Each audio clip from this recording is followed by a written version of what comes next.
Las vacunas de Pfizer-BioNTech y de Moderna son dos de las principales en esta carrera por la inmunización de la población mundial contra el COVID-19. Son también dos vacunas basadas en una tecnología nueva, el ARN mensajero.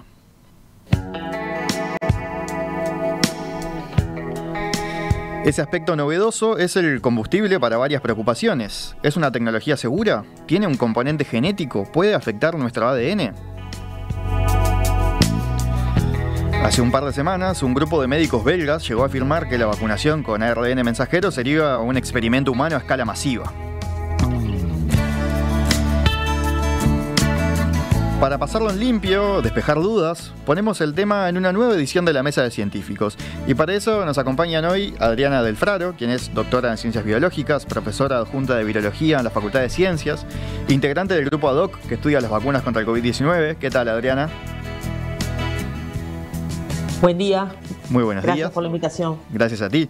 También está otra Adriana, Egui en este caso, doctora en microbiología, profesora titular en el Departamento de Patología del Grossman School of Medicine en Nueva York, donde dirige el Centro de Tecnología Genómica y es también decana asistente. Adriana, ¿qué tal? Muy bien, muchas gracias por la invitación. Es Assistant Dean, suponemos que decana asistente es la traducción, sería, ¿no? Sí. Algo así, si no. O asistente decana, ¿no? Ayer teníamos la duda de cómo era el orden, pero por ahí va la cosa. También está con nosotros Rodney Colina, quien es biólogo, doctorado en biología celular y molecular, especializado en virología, profesor grado 5, director del laboratorio de virología del Centro Universitario Litoral Norte. Rodney, ¿qué tal? Buenos días, muchas gracias. Gracias a ti. Y bueno, como siempre, también nos acompaña el doctor en Ciencias Biológicas Héctor Musto, profesor grado 5 de Genómica Evolutiva. Héctor, ¿cómo andás? Bien, ¿cómo andan todos? Por acá muy bien, te digo que ya con bastantes consultas, bastantes dudas de la audiencia, que es un tema complejo, pero que despierta pasiones, me parece, ¿no? Bueno, está. Sí. Levantamos el rating. Sí. Capaz que vale la pena entrar por lo más básico del tema, ¿no? O sea, desde cómo actúan las vacunas, ¿no? O sea, cómo provocan, cómo mejoran la inmunidad, cómo es ese tema, ¿no? Lo más básico de todo de las vacunas. Capaz que podemos entrar por ahí. No sé a quién le interesa hacer esta introducción. Quizás Adriana Del Fraro. Perdón que estaba en mute. Bueno, esencialmente cuando hablamos de una vacuna es, bueno, presentar al organismo,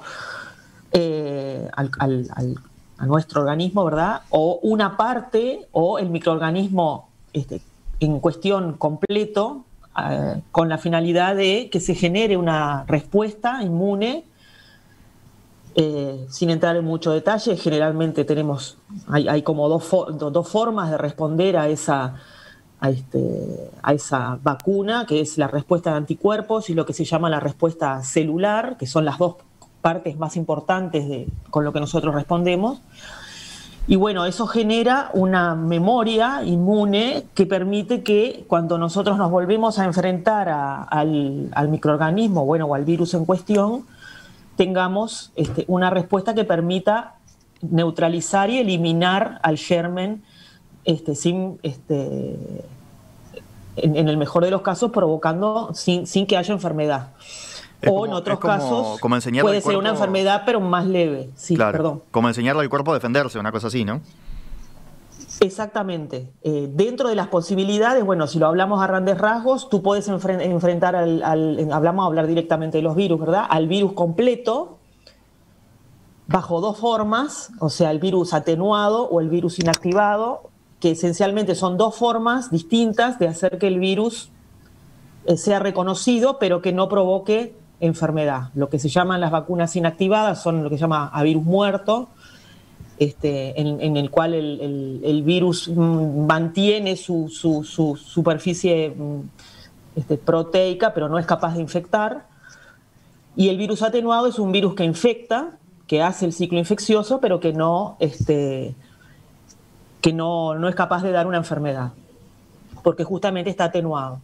Y luego está todo el grupo de vacunas de última generación, que son todas estas que están basadas o bien en micropartículas o nanopartículas con proteínas o con fragmentos de proteínas, o toda la familia de las vacunas sea a ADN o ARN, entre las cuales está esta que nos ocupa hoy, que son de ARN.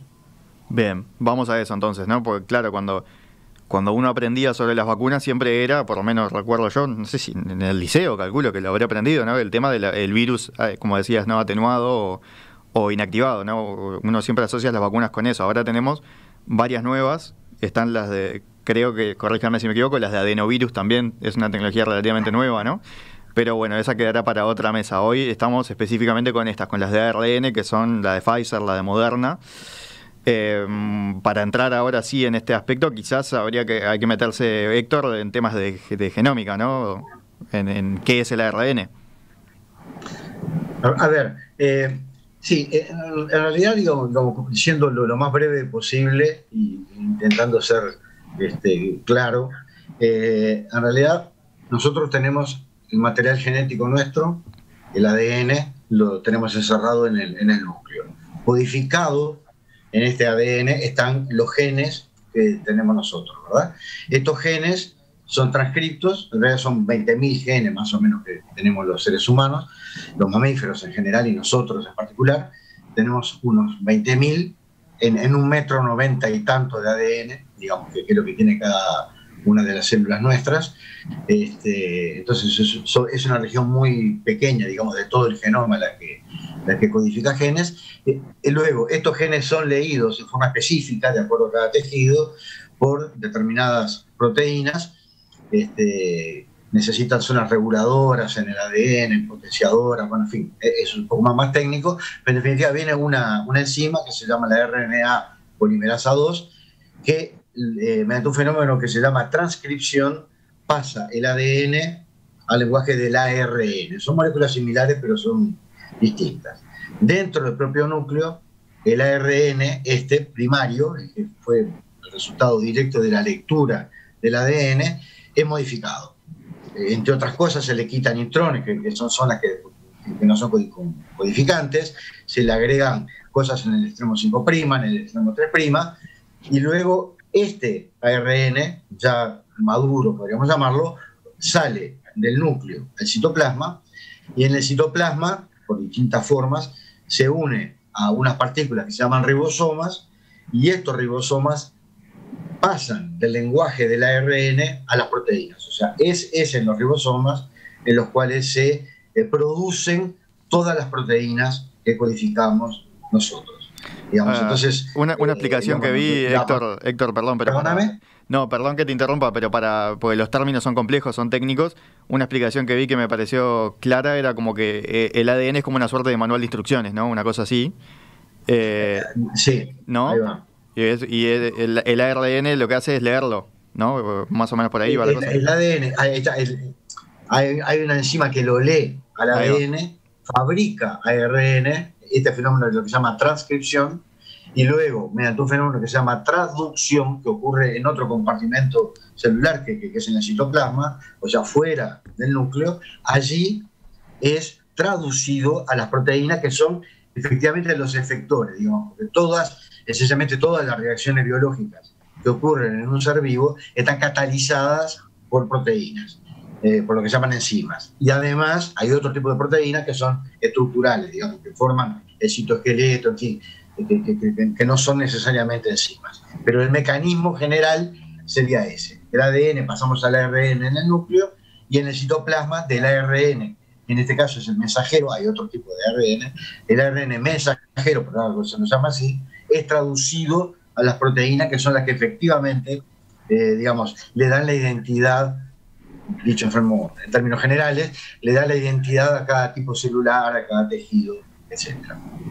Bien. Sería algo por el estilo. Y ahora quizás a la otra Adriana le puedo preguntar, o a Rodney, el que mejor le parezca me contesta, pero entonces esta explicación que da Héctor es la básica de cómo funciona el ADN y el ARN, ¿no? Aparece ahí una proteína. El objetivo de estas vacunas es fabricar una proteína en particular, ¿no? La proteína S se le llama. ¿Por qué sería importante que el cuerpo fabricara esa proteína? Bueno, la proteína Adriana. S... Sí, la proteína S, o que viene del inglés spike, es la proteína que codifica, es la proteína que está en la superficie del virus habrán visto muchas veces tipo dibujos de cómo es el virus, que tiene en la superficie estos pinchos. Estos pinchos están formados por esta proteína, y esta proteína, digamos, es la proteína de anclaje en la célula, es la proteína que se pega al receptor, que es el ACE2 en este caso, en las células, y esta es la manera que tiene el virus de entrar a las células. Se funde la membrana celular y la membrana del virus, y por este medio la proteína entra. Entonces, esta proteína es muy inmunogénica, digamos, es lo que se llama el antígeno perfecto para que el sistema inmune responda, porque es la primera cosa que, digamos, las células ven cuando se le acerca el virus. La otra razón para usar esta proteína, creo que hay un poco de confusión con las vacunas a RNA mensajero, como si esto fuera una tecnología nuevísima. Es nuevo que haya sido aprobado, pero esto se viene trabajando desde hace más de 20 años. Y en particular para los coronavirus SARS, MERS, ya se sabía, digamos, porque se trató de hacer una vacuna y después, cuando se fueron estos virus, desaparecieron, dijeron, bueno, tanto cortamos los fondos porque ahora ya no hay problema con el coronavirus. Muy mala idea cortar los fondos, porque mucha gente, epidemiólogos, virólogos, estaban diciendo la próxima pandemia va a ser otro coronavirus. Y bueno, de hecho ya se había trabajado en esta proteína S, en estos otros virus que son, digamos, parientes del virus actual, del SARS-CoV-2. Así que ya, digamos, se sabían muchas cosas antes de empezar a hacer, de decidir que íbamos a usar este antígeno de la proteína S para desarrollar estas vacunas. Y también ya se había hecho mucho trabajo en el término de las vacunas a RNA mensajero, porque se habían usado en pruebas clínicas, por ejemplo, contra ciertos tipos de cánceres para que el sistema inmune respondiera mejor y, digamos, atacara el cáncer. O sea, nada de esto es nuevito, y por eso es que se pudo hacer con la velocidad con la que se pudo hacer. Entonces, creo que mucho del miedo de la gente es porque les parece que es súper nuevo, pero en realidad no es súper nuevo. En esto se viene trabajando desde hace ya 20, 25 años. Bien. Y paso ahora con Rodney, que no hablaste todavía. Entonces lo que hace estas vacunas es inyectar al cuerpo un ARN mensajero para enseñar a fabricar esta proteína S, que es la que tiene el coronavirus en la capa, ¿no? En la corona, justamente, ¿no? Si entiendo bien. Entonces eso le enseña al cuerpo a combatir, a poder... A ver, expliquemos eso, ¿no? ¿Por qué al fabricar la proteína, cómo hacemos entonces cómo cambia eso en la hora de batallar contra el virus, digamos? Bien, muchas gracias, Gastón. Como bien decía Adriana del Fraro inicialmente con respecto al sistema inmune, es importante contextualizar lo que se hace o lo que se hace a través de la vacuna, ¿verdad? Recordemos que nuestro organismo aprende a reconocer todas nuestras proteínas, todo lo que integra nuestros tejidos, nosotros aprendemos a reconocerlo como propio.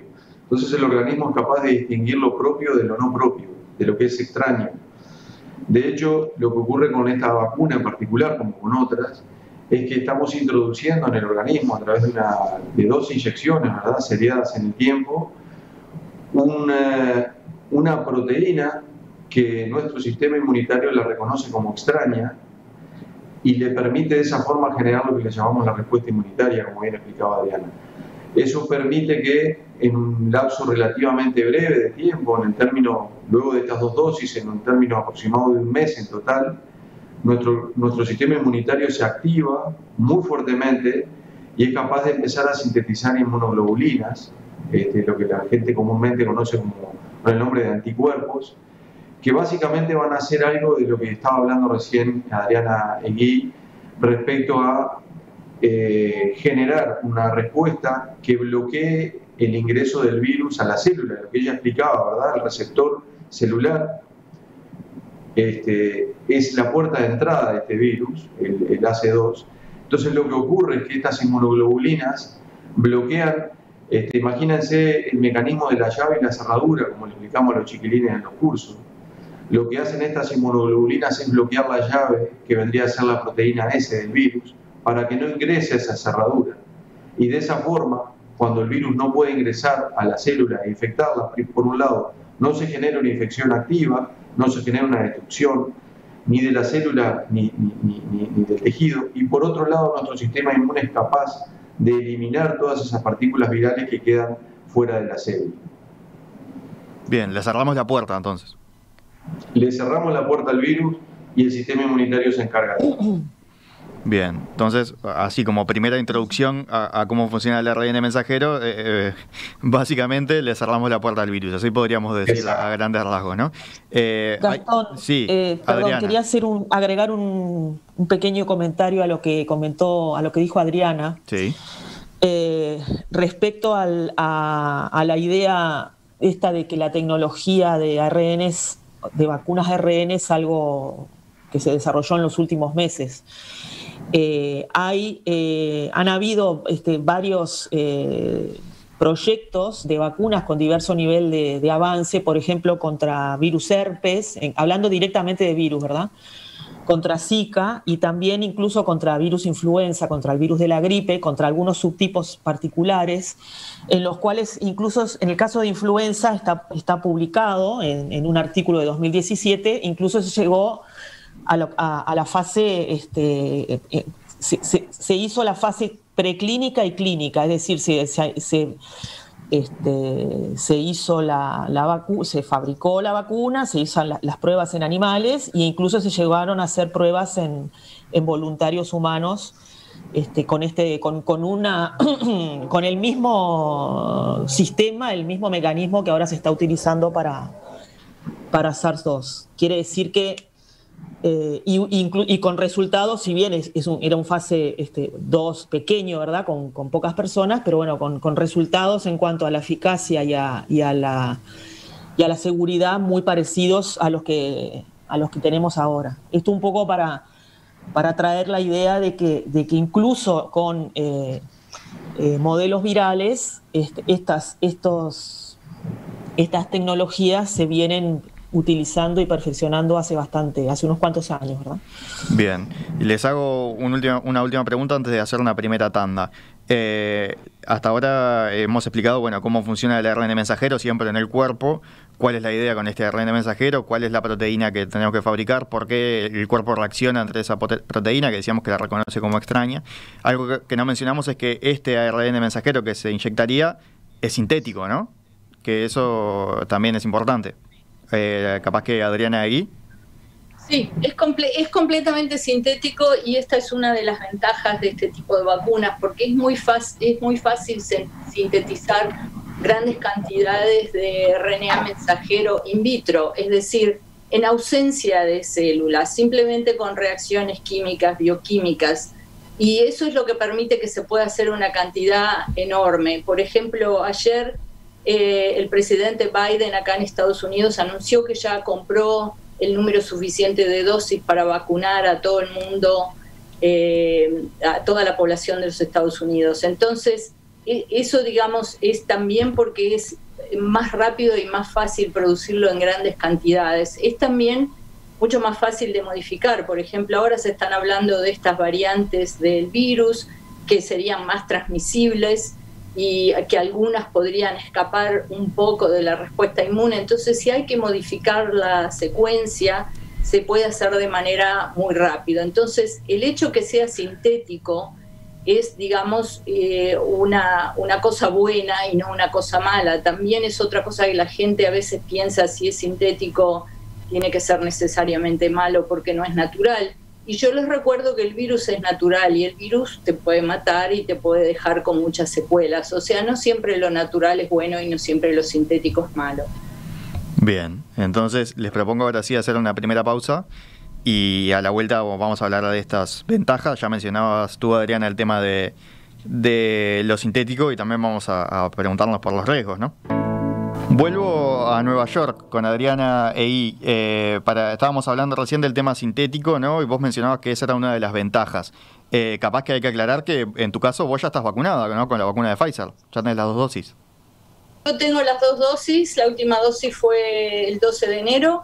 aquí donde trabajo yo se ha vacunado más del 80% del personal, o sea, médicos, enfermeras fueron los que fueron primero, y después los científicos y sobre todo los que estábamos trabajando directamente con el virus, como es el caso mío y de mi laboratorio, y también, digamos, ahora han empezado la vacunación de pacientes y sobre todo han llamado a los pacientes que han tenido enfermedades serias, por ejemplo cáncer o enfermedades autoinmunes, y esos son los pacientes que se están vacunando en primer lugar. Y también, por suerte, mi marido tiene la primera dosis de la vacuna, que le toca la segunda dosis a fin de este mes.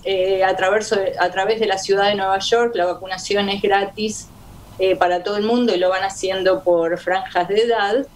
Y en realidad está saliendo todo muy bien, los efectos secundarios son menores. Yo realmente solo sentí un poquito de dolor en el brazo y tal vez un poquito de cansancio, como cuando uno se da la vacuna, una vacuna común y corriente, como la vacuna de la gripe que nos damos todos los años. Y incluso aquí donde yo trabajo se han realizado las pruebas clínicas para Pfizer, tenemos un centro de vacunas, así que conozco también mucha gente que fue voluntario para estas pruebas clínicas. Yo lamentablemente llegué tarde y no me pude inscribir porque me quería inscribir, porque entre la gente que vacunaron antes fue la gente que fue voluntario y que, digamos, estuvo en el lado placebo, se los vacunaron inmediatamente, digamos, para que no tuvieran que esperar, visto que fueron voluntarios. O sea que en realidad la experiencia práctica con esta vacuna está siendo excelente. Bien. Quizás podemos seguir hablando de qué otras ventajas les ven ustedes a esta vacuna, ¿no? También, Adriana, vos habías mencionado, ahí decías recién, vos trabajás con el virus, ahí en Nueva York te has dedicado a secuenciar el SARS-CoV-2, ¿no? A monitorear cepas nuevas también. Mencionabas como una de las ventajas que al ser sintético, el ARN mensajero es fácilmente modificable para atender estas variantes, ¿no? Exactamente. Por ejemplo, ahora estamos secuenciando porque una de las variantes es la del Reino Unido, la B117, y queríamos ver si la teníamos entre la población de pacientes que vienen a hacerse la prueba de PCR acá en nuestro sistema hospitalario. Y bueno, ayer encontramos la primera de esas cepas, así que ya sabemos que se vienen, y probablemente la de Sudáfrica y de América Latina también. Y digamos, por ahora parece ser que las vacunas van a proteger por lo menos de la parte más severa de la enfermedad, y eso pienso que es lo más importante. Y también algunos estudios que se han hecho en Israel, donde han vacunado un gran porcentaje de la población ya, es que por lo menos se ve que, digamos, la vacuna baja el título viral en el caso que la persona haya sido expuesta al virus después de recibir la vacunación, y al bajar el título viral quiere decir que la persona vacunada tampoco lo va a transmitir, porque, digamos, eso era una de las interrogantes, si la vacuna defiende solo a la persona que recibió la vacuna o si, digamos, va a crear también una situación de mejoría en términos de impedir la transmisión del virus.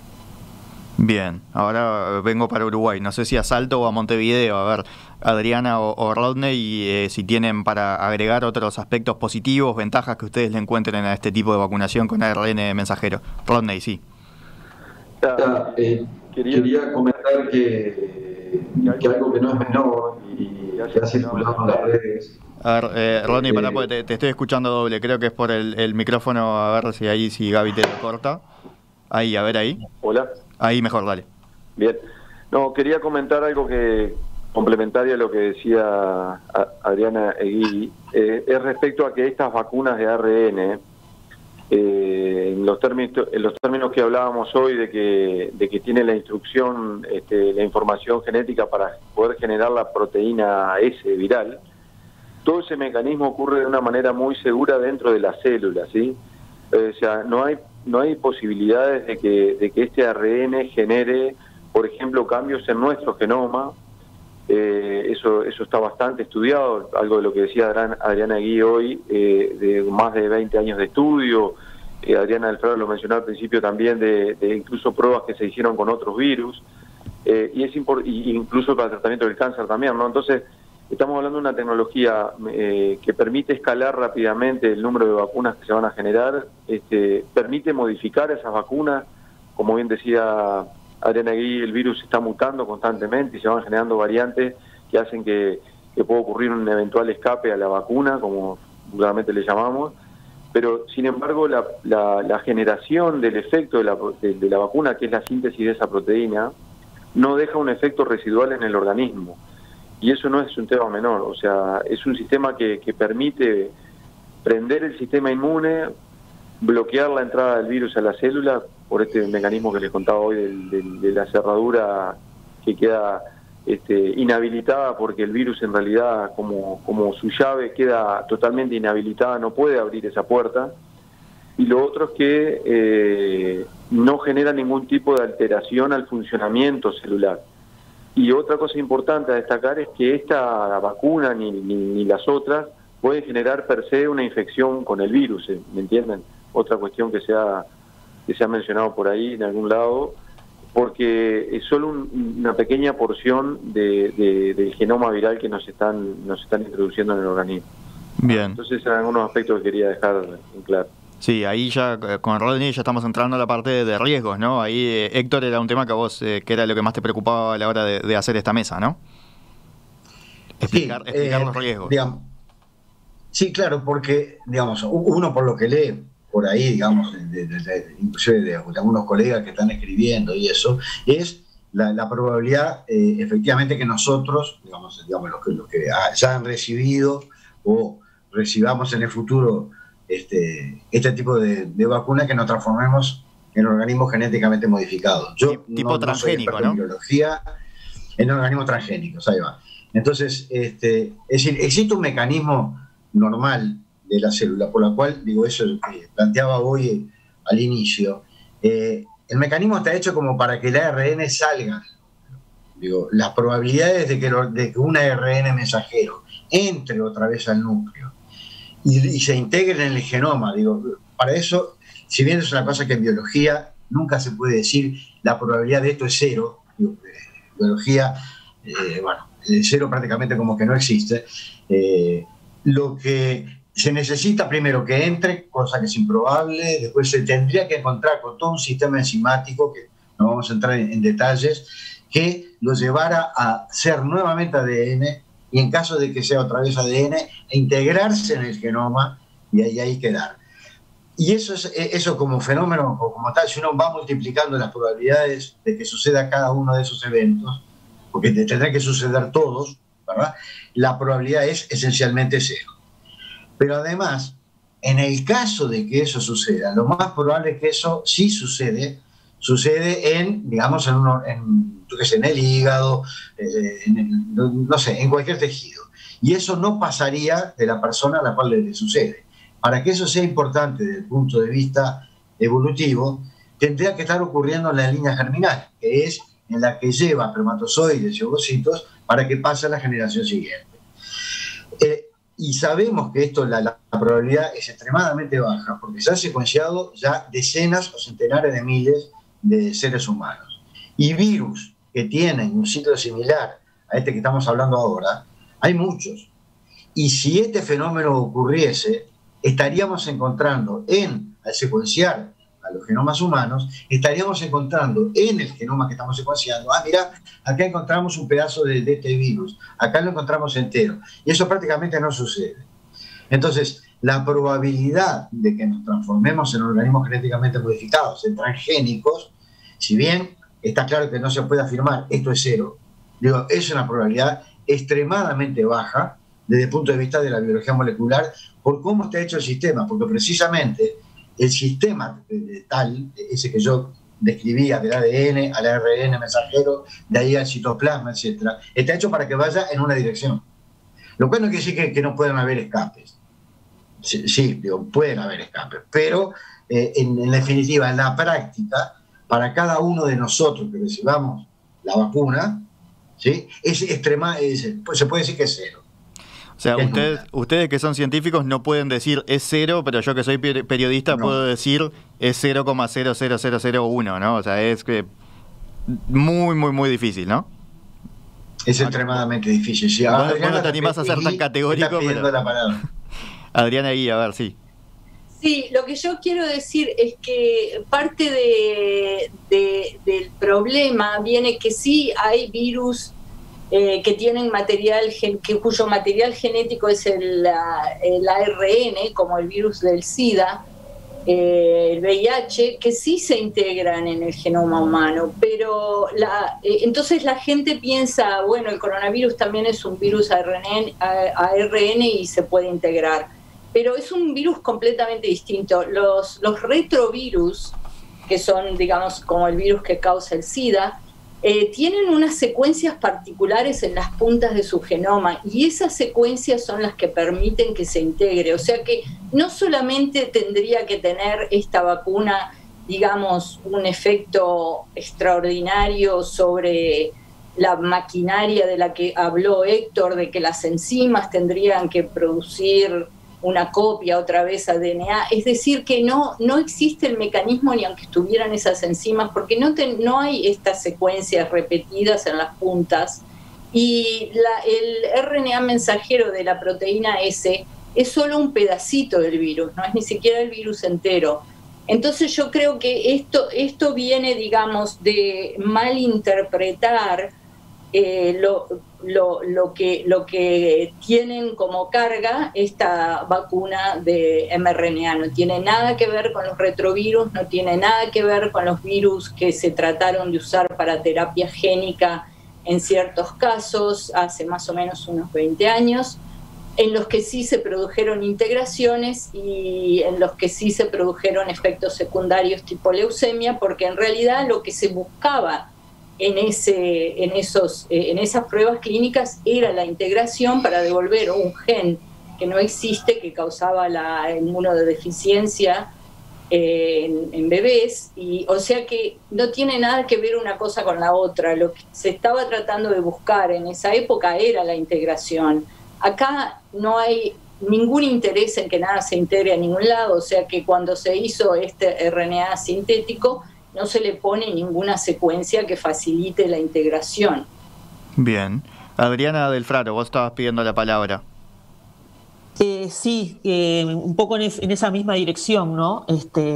Hay que tener precaución en generalizar los mecanismos de integración de los retrovirus, que son muy particulares, y que para ello cuentan en la propia partícula viral con dos enzimas, que son la retrotranscriptasa y la integrasa, que son específicas del virus y que son las que permiten esos dos pasos, el de retrotranscripción e integración, con secuencias específicas del virus, como dijo Adriana recién.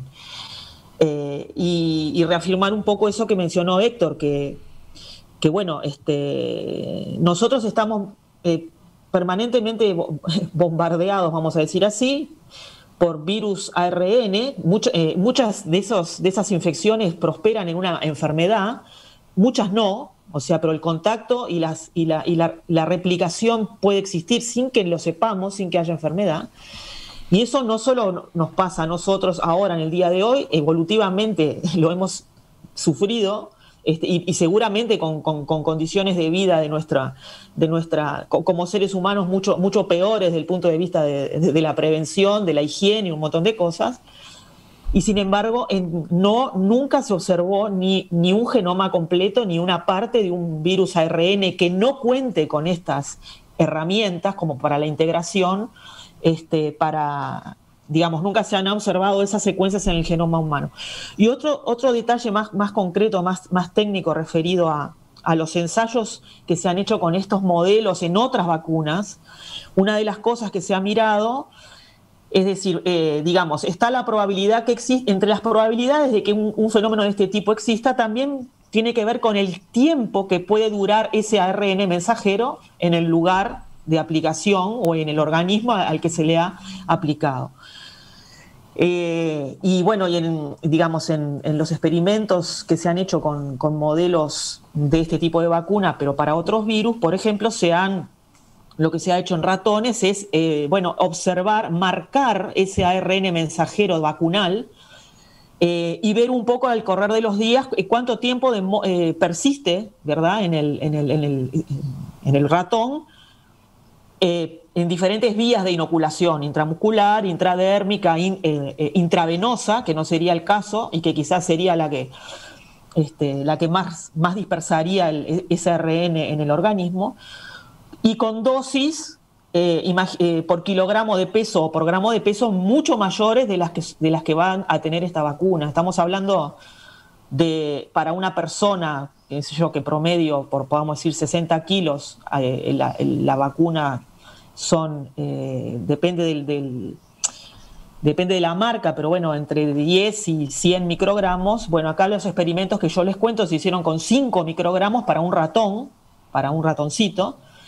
y lo que se observó fue que ese ARN mensajero que se fue mapeando hasta cuántos días persistía, bueno, lo máximo que se vio, según la ruta, son 8 o 9 días, como máximo, en las diferentes rutas de inoculación. Quiere decir que además de la poca chance de que ocurran estos eventos por los propios mecanismos del virus y por la propia construcción de este ARN mensajero vacunal, también tenemos que sumarle que tiene la persistencia en el organismo, ¿verdad? Entonces, esa persistencia que dura unos pocos días ante cada dosis, también tiene que ver con que las probabilidades de que esto ocurra son extremadamente bajas, ¿no?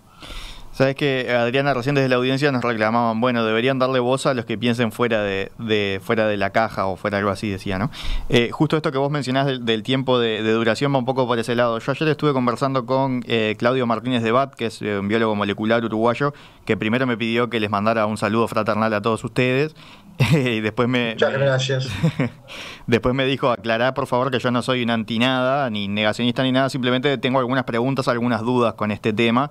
Y iba un poco, una de las cosas que me planteaba era por ahí, al ser un ARN sintético, que no estaba claro cuánto va a durar en estado activo en el cuerpo humano, cuál va a ser la vida media, y bueno, eso a él le generaba algunas dudas, ¿no? Vos decías que en ratones eso sí se ha estudiado. Adriana.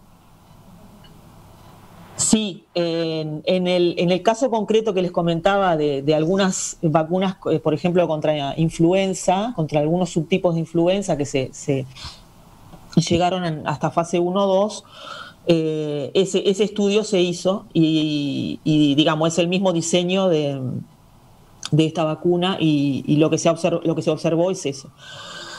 Lo interesante es que el tiempo, pero además la dosis, ¿no? Porque uno puede decir, bueno, ok, si tú das una dosis unos microgramos X, o das mucho más, bueno, la duración puede ser mucho más.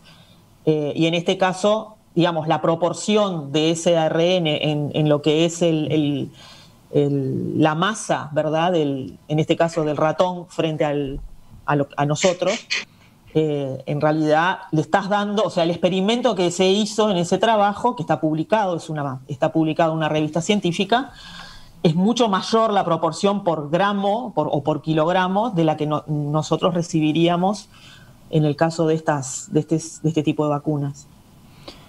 Bien, y otra cosa que me planteaba Claudio Martínez de Bat, este biólogo que mencionaba recién, era, dice, bueno, el ADN no se cambiaría, pero tenía dudas si podía afectar la epigenética, que ahí quizás, Héctor, te puedo pasar la pelota a vos. Porque primero quizás habría que explicar qué es la epigenética, ¿no? Bueno, la epigenética en términos generales es cómo se puede llegar a modificar la actividad del material genético sin cambiar la sucesión de bases, digamos. Esa sería como una definición extremadamente simple. Por ejemplo, epigenética es, vos tenés determinada secuencia de ADN de las 4 bases, bueno, por ejemplo, si se metilan, es el mecanismo tradicional, eso le puede cambiar la actividad, la forma de compactarse, si está más abierta, si está más cerrada la cromatina, y eso en muchos casos se hereda. Digo, puede llegar a pasar digamos, de los progenitores a los hijos. Hasta lo que yo sé, y no soy experto por eso en las vacunas, quizá ahí le pase la posta a los colegas, no hay ninguna evidencia de cambios epigenéticos por ningún lado, no hay. Yo al menos por lo que he leído, no los hay. Ahí Rodney mueve la cabeza como diciendo que sí, ¿no? No, que no, digo, que estás de acuerdo con Héctor. Exacto. Sí, porque digo, o sea, yo creo, digo, me gustaría hacer como una generalización, digo, yo tampoco estoy en contra de la gente que es negacionista y que está preocupada, o sea, si lo llevas el negacionismo al extremo me molesta como cualquier negacionismo. Ahora, que la gente tenga dudas a mí me parece bien, digo, por eso fue que surgió precisamente la idea de hacer el programa este.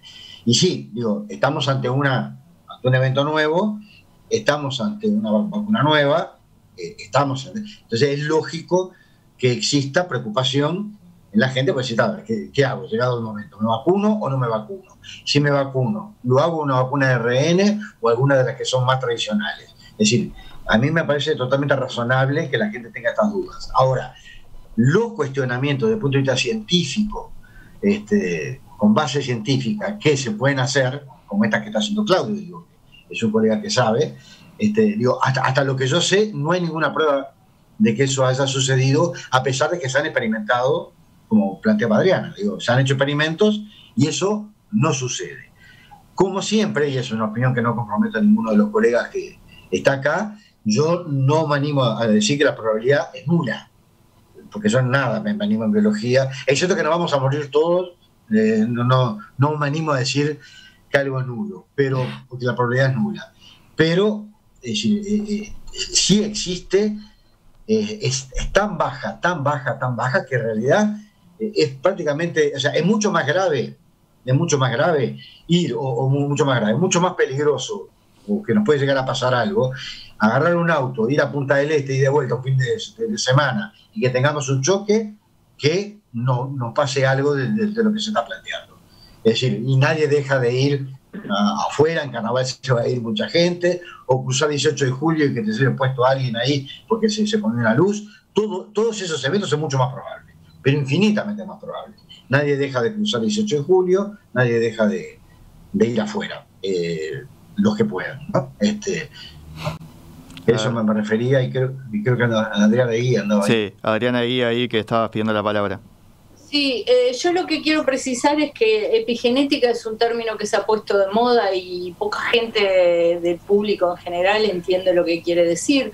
Epigenética se refiere a cambios en la conformación de la cromatina, que digamos es cómo el ADN está compactado, o cambios en, digamos, la composición química del ADN, por ejemplo, nucleótidos metilados, o sea que es una modificación química del ADN. Estas modificaciones son muy difíciles que ocurran. En general es bastante difícil modificar la epigenética. Hay estudios que se están haciendo, por ejemplo, en mi universidad, en el Departamento de Biología Ambiental, que digamos, quieren ver qué efecto tienen, por ejemplo, algunos contaminantes ambientales sobre la epigenética, y estudian, digamos, placenta o bebés recién nacidos por madres que estuvieron expuestas a polución y cosas por el estilo, y realmente es muy difícil encontrar cambios epigenéticos, aunque estamos todos, digamos, buscándolos. Y en realidad el ARN mensajero, que sea modificado o no, jamás se supo, no hay ningún estudio que indique ningún cambio epigenético. Entonces, plantearse que pueda haber un cambio epigenético tampoco tiene mucho sentido cuando es algo que nunca se vio. Claro, ahora que hay millones de gente vacunada, si tenemos sangre de toda esta gente vacunada, digamos, para hacer los estudios, vamos a poder, digamos, saber muchísimo más sobre los efectos del sistema inmune, etcétera, etcétera. Pero en biología en general tenemos un criterio que las hipótesis que planteamos se basan en digamos, en estudios previos, información que sabemos. No vamos a estudiar una cosa simplemente porque el término epigenética se puso de moda. Entonces no es ni siquiera un tema que va a ser importante estudiar en primer lugar, ni en segundo lugar, ni en tercer lugar, porque hay otras cosas mucho más importantes que necesitamos saber con estas vacunas y otras vacunas. Por ejemplo, si además de los anticuerpos queda la memoria en las células T, que en el caso de los virus es la inmunidad, digamos, de célula T, es increíblemente importante. y así vemos cuánto dura, etcétera, etcétera. O sea que, digamos, no me parece un planteamiento que sea relevante en este caso. Bien, si les parece hacemos otra breve pausa y ya cerramos con un bloquecito corto con algunas preguntas de la audiencia. Estamos en el último bloque de una mesa de científicos sobre las vacunas de ARN mensajero, que son, por ejemplo, la de Pfizer, que es una de las que va a llegar a Uruguay. Hay algunas preguntas de la audiencia, algunas preguntas también que se me ocurren a mí, algunos temas que surgieron ahora en la discusión que estaban teniendo entre ustedes en la tanda, ¿no? Rodney, algo que te quería preguntar a vos era, en una de tus intervenciones mencionaste que se estaban haciendo algunos experimentos, algunas prácticas con vacunas de ARN y cáncer, ¿puede ser? Sí, en la literatura En la literatura científica, ¿verdad? Se ha trabajado, como bien decía Adriana Egui, previamente se había trabajado muchísimo en este tipo de modelos de vacuna, pero con otros fines, ¿verdad? Hace muchísimos años atrás. Hoy en día la tecnología del ARN mensajero como forma de vacunación para virus en humanos es algo novedoso para la gente, pero la tecnología existe hace mucho tiempo y se estaba trabajando muchísimo en términos de funcionamiento y demás, ¿verdad? Bien, ¿pero tienen futuro para combatir el cáncer o por ahora se llegó a la conclusión de que no? Y la terapia génica cada vez va a ser más una herramienta a ser utilizada, no solo a través de este mecanismo del ARN mensajero, sino de otros, ¿verdad? Inmunoterapia o la inyección misma a través de otros sistemas de vectores virales, por ejemplo, de genes y demás. Hay extensos estudios en toda esa área. Es de lo que le llamamos, o le llamaremos prontamente, la medicina personalizada, ¿verdad? Bien. Otra de la audiencia llegaban dos preguntas similares. Una, si esta vacuna estaba recomendada para embarazadas, o sea, si en los ensayos se había trabajado el tema embarazadas, y también alérgicos. Adriana del Fraro, vos ahí en la pausa estabas hablando del tema de la alergia, ¿no? Sí, yo quería puntualizar un par de cosas más generales antes, que son importantes. Lo que se ha visto en todas las vacunas que han sido aprobadas hasta el momento por la Agencia Europea, por Anvisa en Brasil o por la ANMAT en Argentina, etcétera, y la FDA, por supuesto, todas ellas tienen diferente eficacia. Entre ellas, las de vectores y las de ARN son las que mostraron mayor eficacia. Pero es muy importante decir que todas ellas mostraron una eficacia muy alta para la hospitalización y la gravedad y los casos graves. Entonces eso es importante tenerlo en cuenta porque por lo menos acá en Uruguay es probable que haya más de un tipo de vacuna. Y es muy importante saber que la gravedad y la hospitalización, todas ellas mostraron que eran muy eficaces en ese punto, en ese ítem. A su vez, de los modelos que hay, las que se han visto que son más reactogénicas, que es la palabra que se utiliza especialmente en los más jóvenes y ante la segunda dosis, han sido las vacunas estas de ARN. Aclarando siempre que cuando hablamos de reactogenicidad, hablamos de efectos adversos que son una gama amplia de efectos, ¿no? O sea, eso se solicita a los participantes de los ensayos clínicos, una serie de efectos adversos, pero efecto adverso también es que te duela el brazo, es que hagas un piquito de fiebre, o sea, en ese amplio abanico de efectos adversos, la gran mayoría de ellos son efectos leves que ni siquiera necesitan de atención médica. Han habido algunos eventos en personas muy alérgicas y eso lo que se está recomendando, o lo que han hecho por lo menos algunos países, es que si la persona tiene antecedente alérgico importante y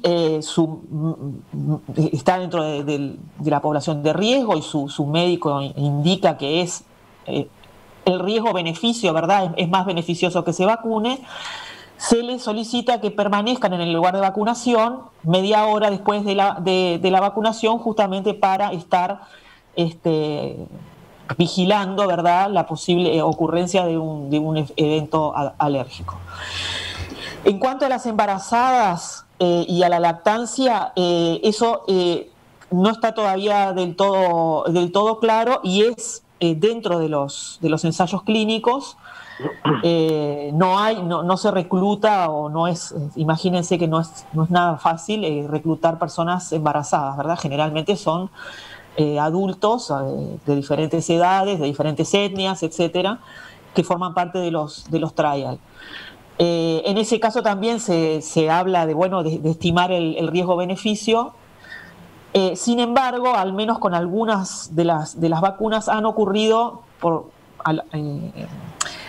situaciones en las cuales inadvertidamente se ha vacunado a personas que estaban embarazadas. Es decir, la mujer no sabía que estaba grávida y recibió la vacuna.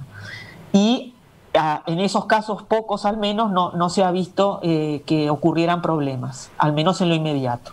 Bien, Adriana Egui. De todos modos, en el caso, perdón, redondeo para que se entienda bien la pregunta. En el caso concreto de las embarazadas, al día de hoy no hay una indicación general de sí o sí no, o de sí o no. Eso hay que verlo en el contexto de la paciente en el momento. Bien, Adriana Egui, estabas pidiendo la palabra, ¿no? Yo lo que quiero aclarar es que justamente cuando se hacen pruebas clínicas no se incluyen a las embarazadas, aunque en realidad ahora hay un movimiento de bioéticos que dicen que hay que incluir a las embarazadas. En este caso, aquí por ejemplo en Estados Unidos la indicación es que si el médico de la persona, de la mujer embarazada, lo permite, que sí, que se vacunen las embarazadas. Yo tengo colegas embarazadas, enfermeras, médicas que se han vacunado y digamos ahora en Estados Unidos la recomendación es que a menos que haya un problema con digamos el embarazo, de sí vacunar las embarazadas porque este coronavirus en particular puede ser muy serio en mujeres embarazadas. Han habido mujeres embarazadas acá en nuestro hospital que digamos, estuvieron muy cerca de perder la vida cuando se infectaron con el virus y tuvieron que parir teniendo la enfermedad. O sea que en este momento, por lo menos para las vacunas de ARN, sí se está recomendando vacunar a las embarazadas. Bien. Ya son 12:09, ya estamos repasados de la hora. Rodney, te pido un último comentario a vos y ya vamos cerrando. Es una opinión personal, pero entiendo que estamos en una situación pandémica absolutamente crítica para la salud pública y para personas de riesgo, como todo el mundo sabe, por lo cual entiendo que la vacunación pasa a ser la única herramienta al alcance hoy en día que tenemos como forma de mitigar esta situación y también transmitirle a la gente que este virus no se va a ir de forma inmediata de nuestra especie, ni mucho menos. Va a llevar mucho tiempo para que este virus deje de estar, pero sí es importante entender la responsabilidad en la toma de decisión a la hora de vacunarse. El no vacunarse no tiene una consecuencia neutra, tiene una consecuencia negativa en el estado pandémico global. Entiendo que es una decisión muy seria, la decisión de vacunarse, y es mucho más serio aún no vacunarse, por el impacto que esto puede tener en mediano y largo plazo, sobre todo en biología y en virología, los que trabajamos en esto. Lo que estamos haciendo es generarle más chances a este virus de que siga mutando y cambiando y que a lo largo del tiempo nos genere más problemas. Entonces, dejar ese mensaje, junto con nuestras colegas y con lo que decía el profesor Musto, la importancia de la vacunación como única estrategia que tiene hoy nuestra especie para salir adelante de una situación que es incluso mucho más crítica que lo que está causando el virus en sí mismo, sino todas las enormes cantidades de secuelas que está dejando por los temas laborales, psicológicos, y ni que hablar las secuelas que dejan las personas que logran sobrevivir a una infección grave. Así que con eso quiero concluir. Muchas gracias. Héctor.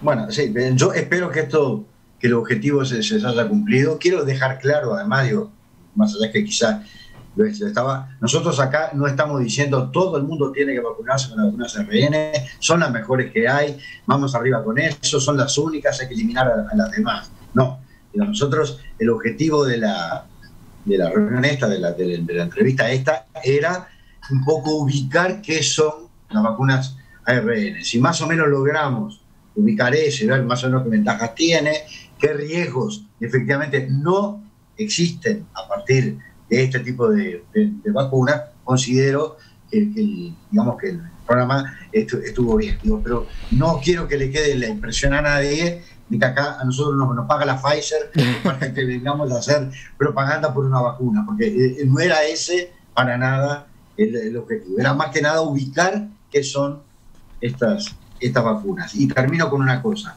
lo que dice Ronnie es cierto, cuanto más virus están circulando, más probabilidad tienen de mutar, y más estos ARN que mutan enormemente, digo, por motivos para que no viera el caso. Entonces, cuanto más haya en la vuelta, es más probable que sigan mutando y que sigan apareciendo cepas nuevas, cuasi especies nuevas y que de repente ataquen hasta formas más graves. Entonces, cuanto más nos vacunemos de la forma que sea, ¿verdad?, y sigamos con las precauciones que estamos tomando hasta ahora, estamos bajando la población viral, por lo tanto bajando la probabilidad de que estén surgiendo cepas nuevas, porque esto va para largo lamentablemente, y a las consecuencias que planteaba Rodney yo le quería agregar las económicas. Porque además también, al menos en un país como el nuestro, supongo que en Estados Unidos va a pasar lo mismo, una cantidad de gente sin laburo, empresas que cierran, en fin. Entonces vacunarse, en mi opinión, por lo que es un acto de responsabilidad para combatir entre todos, porque esto lo combate la humanidad.